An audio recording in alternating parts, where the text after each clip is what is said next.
Hi, it's Greg from BME TV. Now, what comes up must come down, but what happens when it doesn't? Now, nobody likes to see a lift out of order sign, especially in a high-rise building. Here to help me understand a little bit more about lifts is Amanda Parkinson. Hello, Amanda, how are you? Hi, Greg, I'm good, thank you. That's good.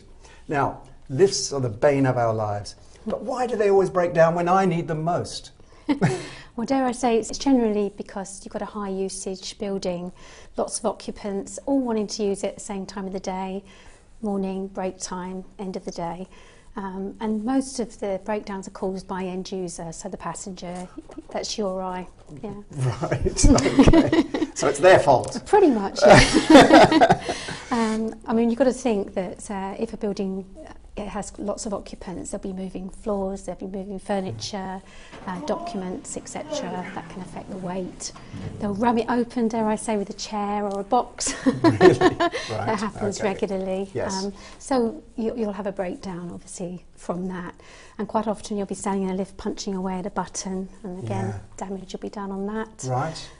So any number of things. So it's pretty much end user problems. it can affect the level of the floor if there's too much weight in there. Right. So yes, okay. It's us, I'm afraid. So it's people. Yes, it is. Yeah. Are there any particular health and safety issues that we should be aware of? Yes, I mean the 1974 Health and Safety at Work Act is obviously the most current piece of health and safety that we have, and we have to adhere to that.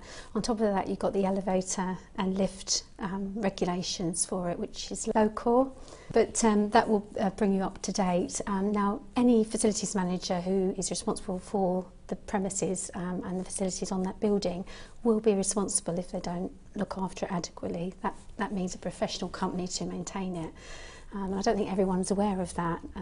Right. So Yes. you really do need to make sure you've got a professional team looking after the maintenance on that building. And what do you need to do in the event of a failure? You need to actually put the sign up, which you were just showing us, which is what everyone dreads seeing, I'm afraid. Right. And to isolate that lift. So basically you call the company, they will come and they will do that for you.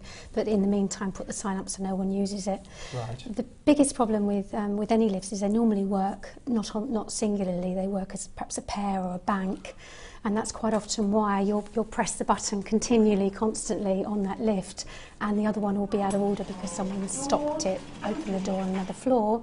Right. So that poor old lift doesn't know where to go and what it's doing. So one affects so the you'll other. have a big, absolutely, and you'll have a big wait for that lift, and that's generally what causes the problem. The same thing goes with maintenance, which is why a professional company needs to come in and make sure it's switched off, and that's taken into consideration. You can actually have testing done on the lift, and that will actually assess what the busiest times of the day are for that equipment, and that can be built into your system so it knows to cope with those overload problems. Right. Additionally, if you are taking that lift out of service, perhaps to move documents, that can be taken into account too. Right. So it's well worth knowing all that. It is. Yeah. I've learnt so much if about I've not lifts. bored you on that. Thank you so much. Not at all. Thank you. It's been wonderful talking to you. Thank you very much. Thanks. Thank you. Thanks. Well, that's it for today. Now, remember, if you haven't registered, please do so. It's free. And please keep in contact via our social networks. Thank you very much for watching, and goodbye from me and Amanda. Bye.